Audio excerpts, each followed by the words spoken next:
ไปดีเนาะพาพวกท่านเข้าไปเพิ่มเนาะเพิ่มอีเมลและเบอร์โทรอยู่ในแอปฟินโก้ตัวนี้เนาะเพื่อสะดวกในเวลาที่เราถอนเงินเด้อติ้งโอเคเน้นยักษาหนึ่งเนาะทับแบบหนึ่งเนาะโอเคเป็นบนนี้ปิดตัวนี้ก่อนซะไปบนบัญชีของฉันติชไปบนนี่เนี่ยบนตั้งค่าเนี่ยเนาะติ๊กใส่บัญชีเรื่องความปลอดภัยเข้าหาบนนี้เด้อบัญชีเรื่องความปลอดภัยตัวนี้แหละบัญชีเรื่องความปลอดภัยโอเคไปเพิ่มเบอร์โทรโทรศัพท์นะกดบนเพิ่มตัวนี้เนาะเพิ่มโอเคเขียนเบอร์โทรของเราใส่แป๊บหนึ่งก่อนเนาะเบอร์โทรของเราเนาะ0935217310ส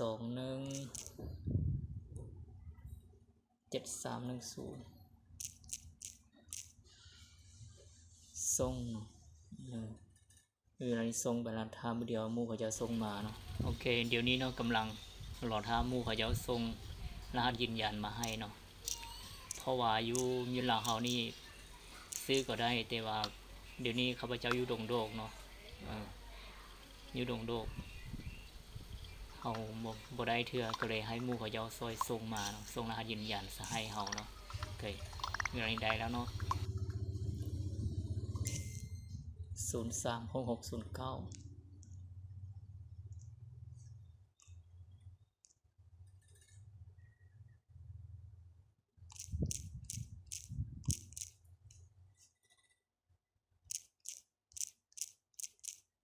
ยืนยันติช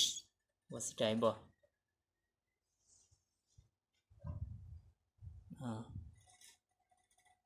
เนี่ยเขียนว่าไม่มี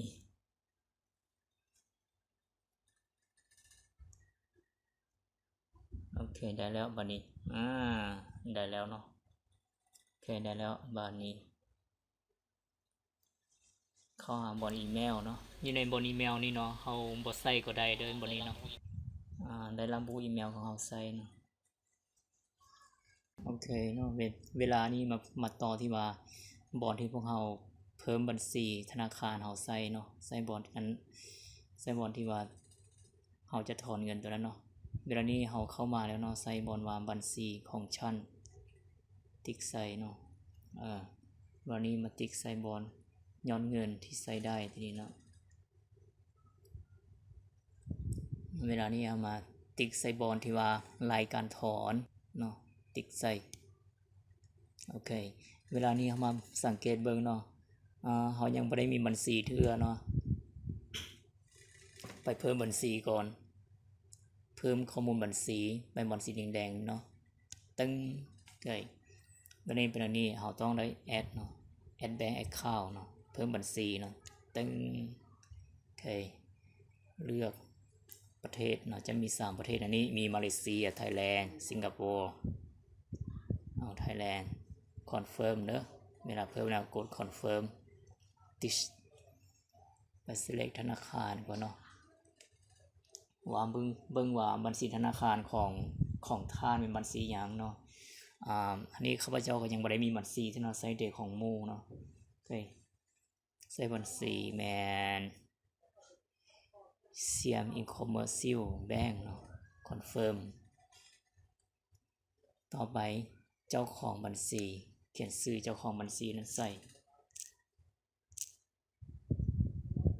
ชื่อเจ้าของบัญชีเนาะ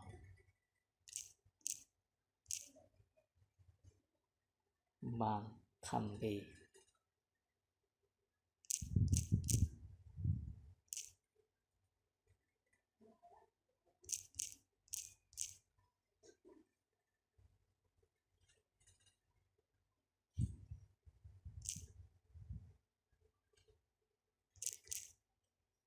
เวลาใส่แบงก์เข้านัมเบอร์เนาะบัญชีนี่มาตัวเลขเนาะเลขบัญชีธนาคารเนาะ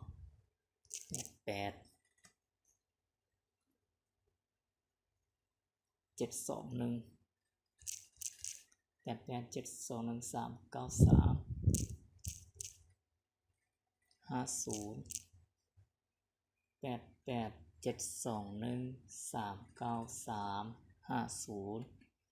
อร์โทรศัพท์เนาะเขียนเบอร์โทรศัพท์ของเพื่อนใส่เนาะ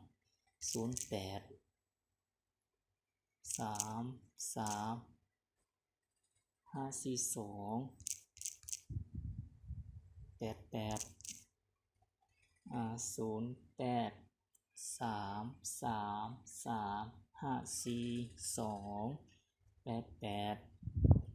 อเค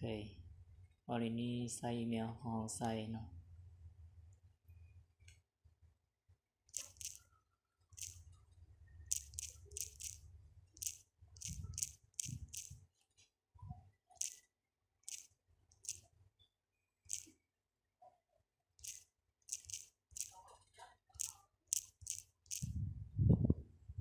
โอเค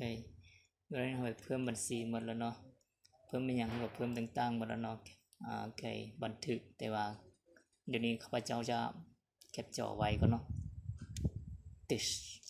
โอเคหลังจากนั้นเราก็ทำกันบันทึกเนาะตึ้งโอเคได้แล้วเนาะเวลานี้ได้แล้วมันออกมาอันนี้แล้วเนาะโอเคเสียงเกมตัวนี้ไปโอเค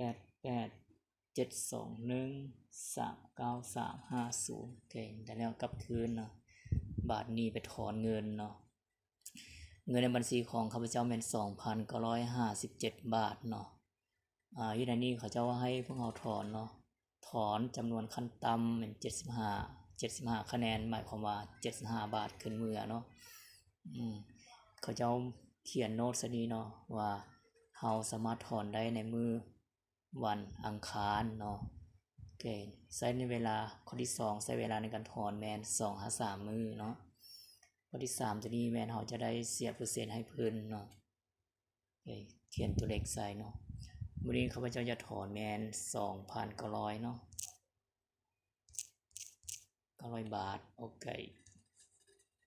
วิดีโอทำกันบันทึกไว้ก่อนเก็บจอไว้ก่อนเนาะลองเบิ่งยืนยันเนาะวินโดว์บนแดงๆนี่เนาะ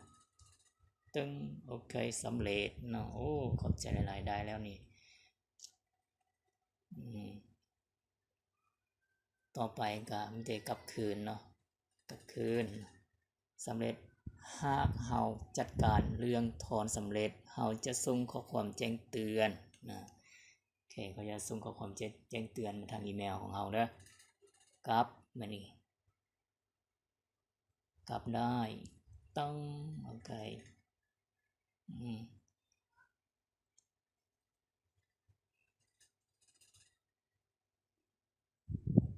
เบิ่งบันทึกรายการเนาะ